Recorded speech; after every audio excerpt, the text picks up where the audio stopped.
Does counselors get counseled? No. Just kidding. No, we're unicorns. So you had a passion for fashion, quote unquote. Oh my god, I used to say that all the time and I hate it. It's so cringy. It's so cringy. There must be a lot of work to put in to post every day for both accounts. Yeah, but I don't really see it as work because I know why I'm doing it. Wouldn't it be so boring if you just became this first version of you and then went your whole life and stayed that way? Yeah, there's like so many interesting things to do in the world. Welcome back to my channel. This is Alice in Industryland. Woo! So today we have a special guest over here. Can you introduce yourself to our audience, please? Hi, I'm Nicole. I'm a content creator / clinical counselor. Oh my god. In making. Nice. What do you say in making? I'm still finishing my master's right now, but I'm almost done. Oh, cool. How's that going? It's going well. I'm excited to finally just finish being a student. Oh my god. In terms of creating content, do you create content just about counseling? Yeah, so I started doing content creation for fashion and lifestyle and just all other little things I tried out, you know, as everyone does. And that was about 6 to 7 years ago. And then after a few years after that, I realized that I wanted to do something a bit more fulfilling, I guess. And so I decided to become a counselor. Oh, wow. And then now I do have an account for my counseling page. And I've been growing that one. Wow, that's such a different path you choose. What made you start with the fashion account before? I guess I saw people like back in 2018 or 2017 is when the Instagram trend was going really big. And a lot of like these bloggers that I was following was posting a lot on Instagram. And ever since I was young, I would like play with my mom's clothes and like be known as this like fashion girl in high school. And so I thought, oh, why don't I try out something that seems to be like fun, and like who doesn't want to wear like pretty clothes and take nice photos of themselves. So that's kind of how I started when I was younger. Okay. And then it kind of just made sense, and I felt like I made friends and like met people who had like a similar mindset as me. And yeah, it just kind of went from there. Okay. Wow. So you had a passion for fashion, quote unquote. Oh my god, I used to say that all the time and I hate it. It's so cringy. It's so cringy, but I mean, no, because when I did interviews for like jobs, I would think, oh, how can I highlight myself? I was like, oh, I have a passion for fashion. That's the phrase everyone uses in the industry anyways. I just remember like practicing my interview questions and like it was so cringy, and but it was like, how else can you say it? I have an interest in fashion. I have a high interest in fashion. That sounds stupid too. But it rhymes. It sounds nice. Passion for fashion, you know? Passion for fashion? Yeah, that's really cool. So you had a passion for fashion growing up, and then you started your own account. Like, it's interesting how you turned from fashion to something more, you know, counseling.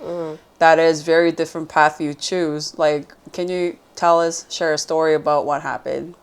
Yeah, I think for a long time I had trouble putting the two parts of me together into one, I guess like work, like one job, like one type of job or like a career, because when I started out with something, I think we all do, like start out something we're interested in that seems fun and glamorous, and that was the fashion industry, obviously. And I had done a few different types of jobs in fashion, and I realized that like even the apparel industry it didn't really speak to me. Like I've worked for like sports brands or like PR companies, and even though it was supposed to be something I liked, I could never find myself feeling passionate about the work or seeing myself working there for a long time. And then COVID hit, and I guess like for everyone that was a very big like reflection period. And for me, I really wanted to do something that was a bit more grounded, because I feel like the fashion industry, you never know like when your next break is, or like you don't know how to really make it into like a higher, I feel like there's always that glass ceiling. Like it feels like you're doing a lot for very little return. And I was kind of tired of that feeling. And I wanted to do something where like I put in the effort, it gives me back what I put in. And I was thinking about what I'm good at other than my passion for fashion. And then I realized like I've always enjoyed talking to people, but in a deeper way. And I really am curious about their story and like what they've gone through to become the person they are today. And so when I thought about it, I was like, okay, I want to do something that works with a lot of new people, but not necessarily just doing business or something like light. I want I want to know their like the stuff. Like deeper. Yeah, I want to know the deep stuff and who they are and what makes them, you know, like what makes them do different types of things. Kind of like behavioral, like human behavior, which is psychology, I guess.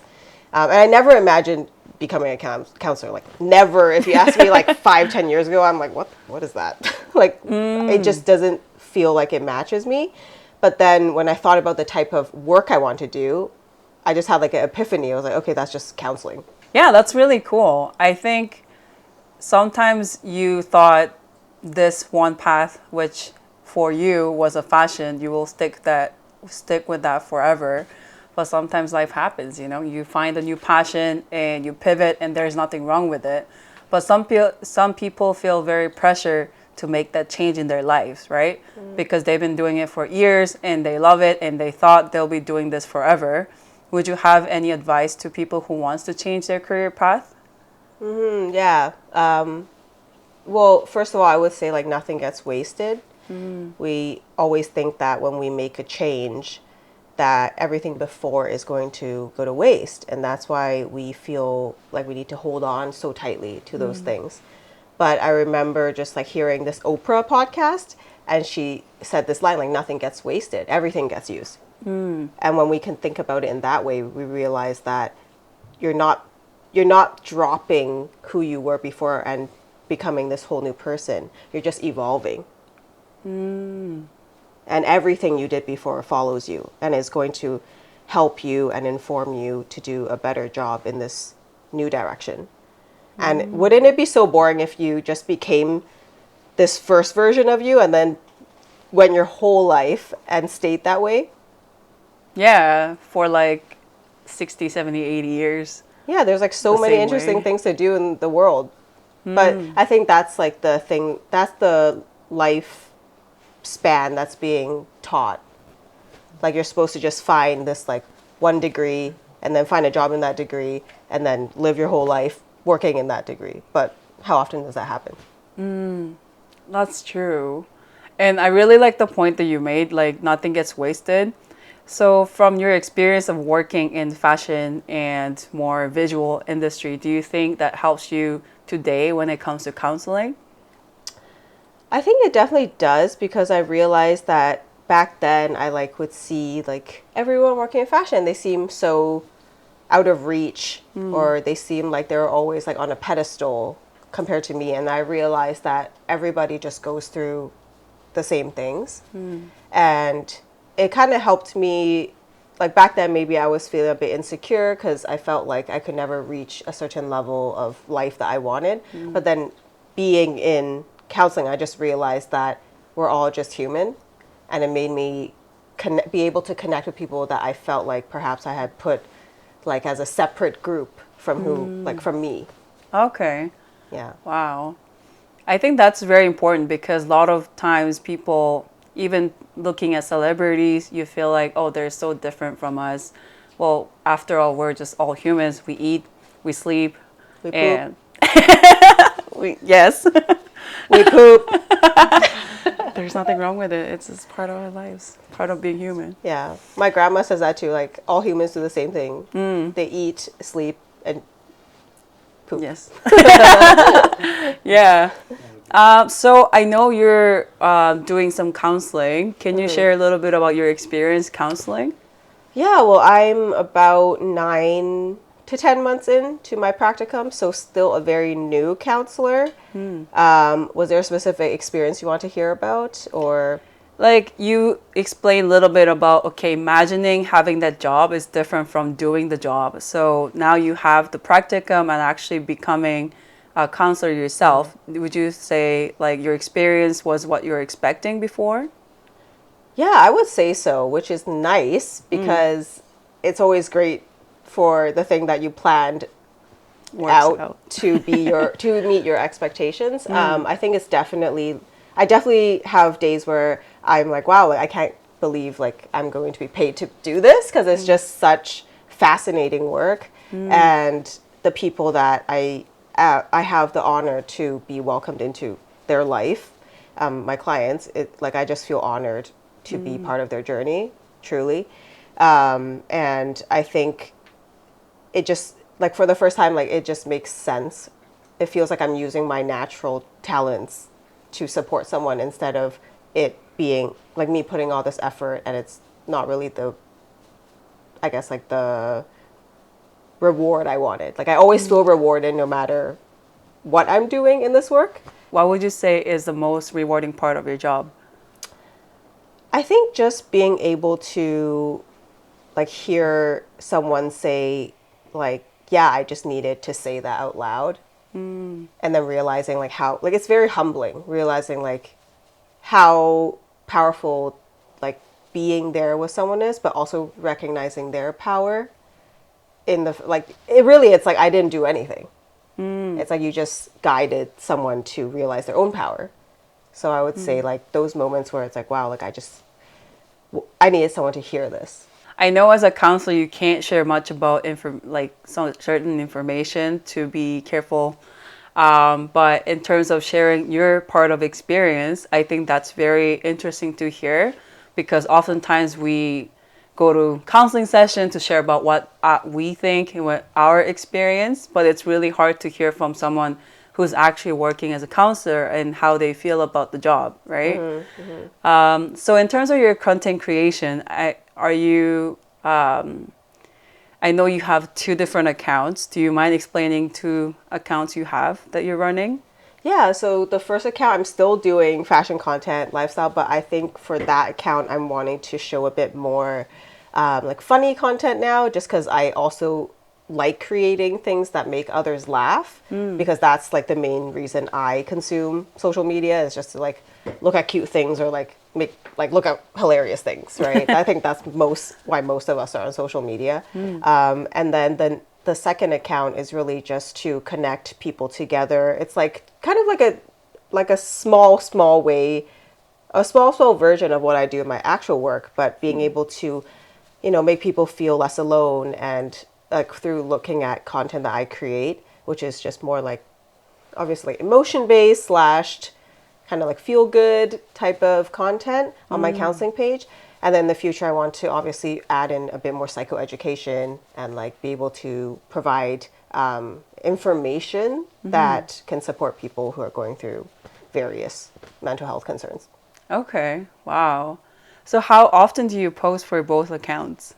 I post every single day for both accounts. Wow, you're posting every day. Yeah, every single day. That must be a lot of work to put in to post every day for both accounts. Yeah, but I don't really see it as work because I know why I'm doing it. It's definitely like could be a hassle if I'm like out. But I guess I'm someone who just like I don't really think. I just feel like if I have a goal, I'll just do what it takes to get there. But it is like kind of you have to be consistent, and sometimes you're out and you're like, oh, sorry, like I need to make my post. But I'm very fortunate to have like friends who understand and are in a similar industry, so it works out. Okay, that's cool. So it must be a lot of pressure to, in a way, to keep producing content every day. And that's, I know you said it's not really work, but getting inspired and creating itself could feel like work sometimes. So how do you manage the stress that's coming from content creating? I try to remove myself from it. I also went to business school, so it's a little bit easier to think that way. Because a lot of times it's like if I just think of it as an entity, I actually don't see myself as a super like creative person in the way that like I don't really have those conflicts inside of me about like I know a lot of my friends are creative, so I always hear like they're like, oh, but it's not like perfect or it's not like what I want. I actually don't have that process or issue. So because the way I think is more like, okay, this is a piece of product or it's a maintenance and I need to do it for the result that I want. So that's how I take the pressure. But obviously, like, I still need the resources, right? Sometimes I need the different pieces. But for me, it's like I just gotta do it. Okay. Yeah. Wow. So where do you get your inspirations from? I get my inspiration usually from when I'm just like styling myself, I think, because a lot of the content I make is just kind of like me in like different outfits. And I think whenever I've always like enjoyed that process of like, okay, I have these clothes and then what kind of different looks can I make from it? And I that's like the process I really enjoy, more of like the styling aspect. Okay. What about for counseling? I think that could need more inspiration when it comes to creating, because it's not just about visuals. You have to focus. You have to think about what you're delivering too, right? Well, I get inspired a lot by my clients. A lot of times I will kind of reflect on the few sessions I had that day and what was this like topic that really spoke to me. So perhaps it was, being hard on themselves, or it was, not being able to grieve a certain experience that they had. And then I really try to translate that I guess how would you say it? That experience into words, and hopefully that's something that maybe it's something I think that others will also go through and not be able to put it in words, or not have anyone to say it to. Then I will usually use that as the post. Okay. So when you're creating the content for counseling account, do you think a lot of people emphasize and agree with your content because they're going through the same thing? I have no idea, because I can't speak for other people. But I think a lot of people are on social media, and I think a lot of people are silently struggling. And I've seen evidence of that from all of the shares and, comments, and even like messages I have from people who follow me, that it has resonated with them. Sometimes it's easier to, when you're going through a hard time, to see, like even like music, for example, to like hear that lyric that you're like, oh, like someone else gets it. I think that's what people are craving, because it's not always the same type of therapeutic process to like come to therapy, because that's a lot of emotional work. But sometimes you just need that, to hear that, like someone say like, oh, I get it, And I think that's what's being offered to them through my content. I think it's really important that it's not about serving a purpose when you're creating content or any creative work, but if it connects different people and create the community, I think that really serves a purpose and value to a lot of people. So for your both of accounts, do you have specific goal in terms of where you want to head to? Yeah, so for my fashion account, I definitely want to continue to, I think it is that piece, like connect people through laughter, or connect people through, or connect with people through like fashion, or some similar interest in terms of something that's more artistic. But for my counseling page, I want to get to a point where I'm able to provide like information, not just the community, but also provide information that people don't have, or don't know how, or don't want to take the time to go and access. So I definitely want to be able to provide some information, especially on attachment theory, because that's the lens that I practice from, and something I feel is really I'm very passionate about it, because I feel like it impacts people in a very powerful way, but not a lot of people know about it. So to continue to provide education on that field is something that is one of my goals. That's really cool, because not many people get to be exposed to those kind of information. Like, how many times do you really hear about it? Unless you go follow your accounts or other accounts that are helpful in that sense to get exposed to those information to help yourself. So for people who are struggling with going through their silent struggles, do you have any suggestions of simple act they can take on to make it like the process a little bit easier maybe? Yeah, I would just say it's okay. Like everybody's going through something, not in a way that's like your struggle is not valid, but to recognize that there's always going to be support, even if it doesn't feel like it, because other people have gone through it. Does counselors get counseled? No. Just kidding. No, we're unicorns. Yeah, absolutely. I mean, how can you do work when you've never experienced it yourself? And also, I love therapy. It's just so nice. Like I love being in that space. Even in my master's program, it's not like therapy, but to be around others who really understand how to hold space and how to validate and empathize. It's really, really healing. Okay. Can counselors give each other the session, like is an exchange, or does it have to be coming from like outside someone else?